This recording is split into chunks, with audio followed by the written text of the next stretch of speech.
یہ داستان ہے اس مومن کی جس نے سچ بولنے کی قیمت اپنے ماں باپ کی شہادت سے چکائی۔ یہ وہ تھا جسے کفار نے آگ پر لٹایا، زبان سے کفر نکلوایا مگر دل سے ایمان نہ چھین سکے۔ یہ ہے حضرت عمار کی وہ داستان جو انسانیت کے لیے سبق ہے۔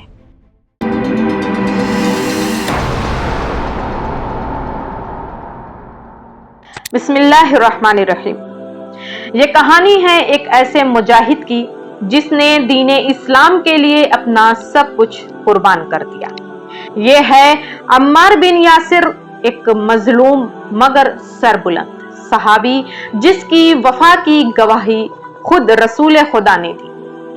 عمار کے والد یاسر یمن کے باشندے تھے جو تلاش رزق میں مکہ آئے اور قبیلہ بنی مخزوم کے غلام بنے۔ وہیں ان کی شادی سمیہ بنت خیاط سے ہوئی۔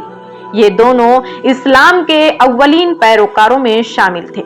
عمار غلامی کے ماحول میں پلے بڑھے مگر دل میں آزاد فکر، توحید کی جستجو اور عدل کی پیاس لے کر جب نبی مکرم محمد مصطفیٰ صلی اللہ علیہ وآلہ وسلم نے دعوت حق بلند کی تو عمار ان پہلے چند نفوس میں تھے جنہوں نے بلا جھجک کہا، اشہد ان لا الہ الا اللہ واشہد ان محمد رسول اللہ۔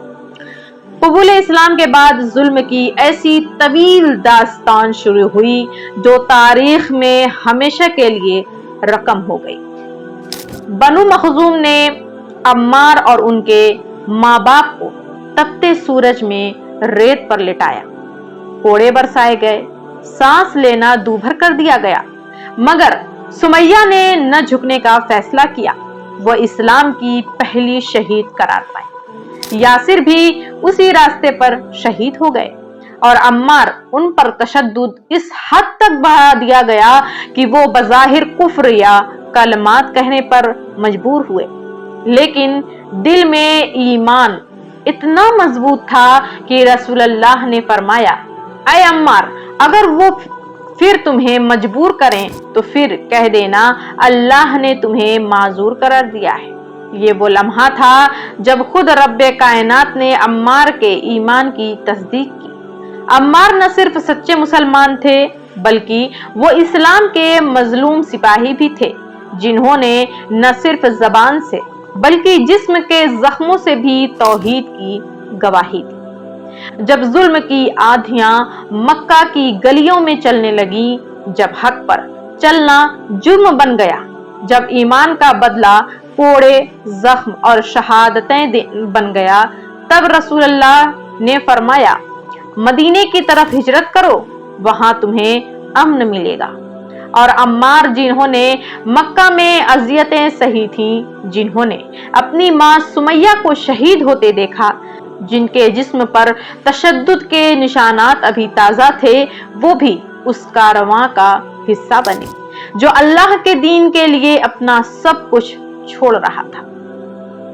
اسلام کے ہر میدان میں عمار ہمیشہ حق کے ساتھ کھڑے نظر آتے ہیں اور حق ہمیشہ علی ابن ابی طالب کی شکل میں تھا۔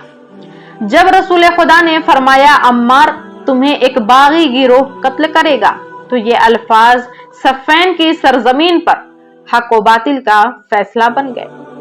صفین میں حضرت علی علیہ السلام مظلوم تھے مگر ان کے ساتھ وفادار وفا کے مینار تھے۔ ان میں سب سے بلند عمار بن یاسر تھے۔